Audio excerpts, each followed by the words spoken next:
Let me ask you something nobody asks out loud. Have you ever noticed that two people can earn the exact same salary, live in the same neighborhood, work the same hours, and 10 years later, one of them has built real financial security and the other is still living paycheck to paycheck? Same income, same opportunities, completely different outcomes. Most people look at that and say one person got lucky or one person just worked harder. But that explanation has never sat right with me because I've seen too many hardworking people who never get ahead. And I've seen too many lucky people who blow through every dollar they make. So what's actually going on? Here's a truth that most people never hear. It's not the bank account that's different. It's what's happening inside the mind. And today we're going to break down exactly how wealthy people think about money differently, and more importantly, how you can start thinking that way too. Here's the single biggest mental difference between people who build wealth and people who don't, and it has nothing to do with intelligence. It's how far ahead they think. Study after study in behavioral economics has shown that people who struggle financially are almost always focused on the immediate present. What do I need this week? How do I make it to Friday? Can I afford this right now? And look, that's not a character flaw. When money is tight, short-term thinking is survival. Your brain locks in on the immediate crisis because the immediate crisis is real. But here's what changes everything. Wealthy people, even when they were broke, trained themselves to think in years instead of weeks. They looked at every financial decision through one question: where will this put me in 5 years? That $200 you spent on a weekend you won't remember, or $200 invested at 22 years old, which could grow to several $1,000s by the time you're 40, the money is the same. The thinking is completely different. Warren Buffett calls it delayed gratification at a massive scale. He said the chains of habit are too light to be felt until they're too heavy to be broken. What he meant was that small daily decisions that feel insignificant are quietly compounding either for you or against you every single day. Poor financial thinking operates day to day. Wealthy financial thinking operates decade to decade. That gap in time horizon is where most of the difference actually lives. Here's something that genuinely changed the way I see money. Most people think of money as something you earn, spend, and try to hold on to. It comes in from a job, goes out to bills and expenses, and whatever tiny amount is left over is what you have. In that mindset, money is the destination. You're chasing it. You're trying to accumulate as much of it as possible and keep it safe. But wealthy people see money as a tool, not the destination, the vehicle, something you deploy strategically to create more of itself. Think about the difference in those two mindsets. If money is the destination, every dollar you spend is a loss. You get defensive, anxious, protective. You hoard cash because cash feels like security. But if money is a tool, you're asking a completely different question with every dollar. What's the best job I can give this right now? Can it go somewhere?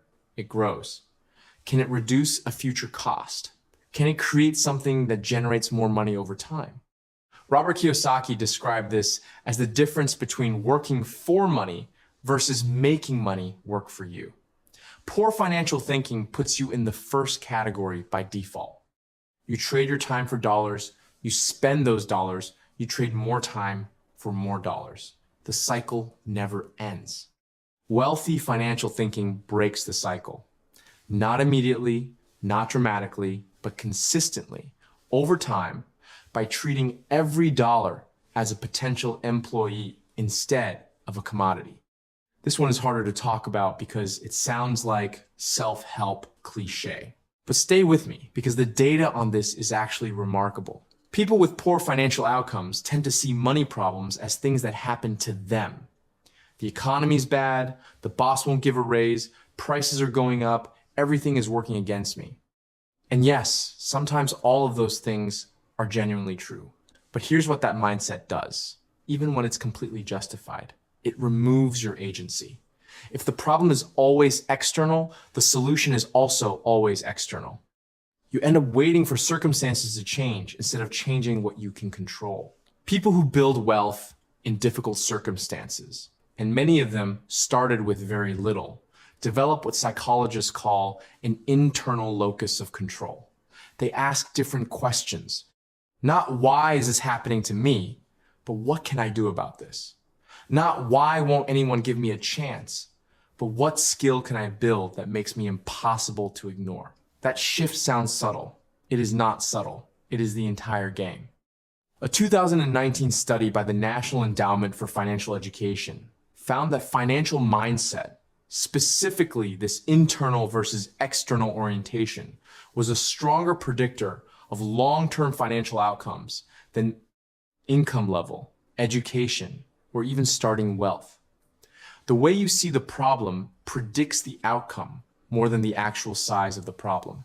If you only ever talk to people in the same financial situation as you, you will only ever think the way they think.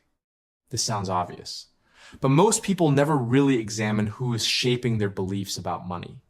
Was it parents who struggled? Friends who see spending as a reward for working hard?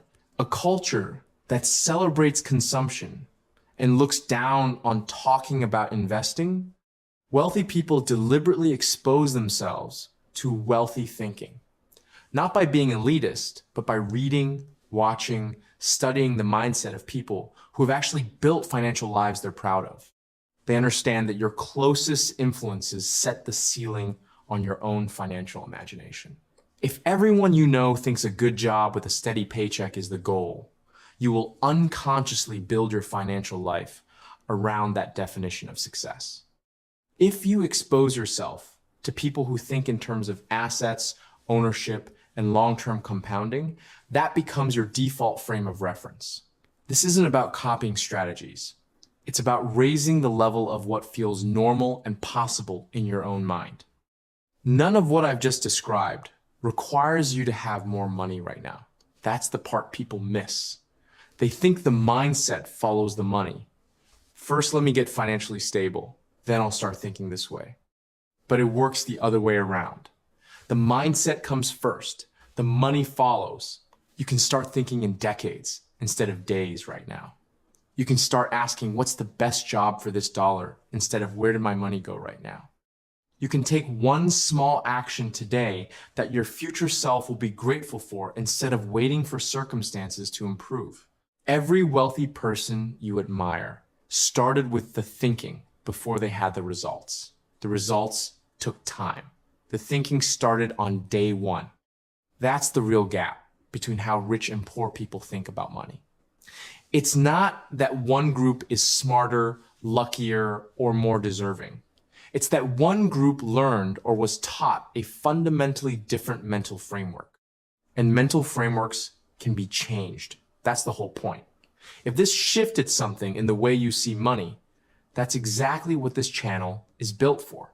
Every week we go deeper into the psychology behind wealth, the mindset patterns most people never examine, and the shifts that actually move the needle. Subscribe if you want more of this. And drop a comment below. Which of these 4 differences do you think is the biggest one? Time horizon, how you see money, your mindset around problems, or who you learn from. I genuinely want to hear your answer.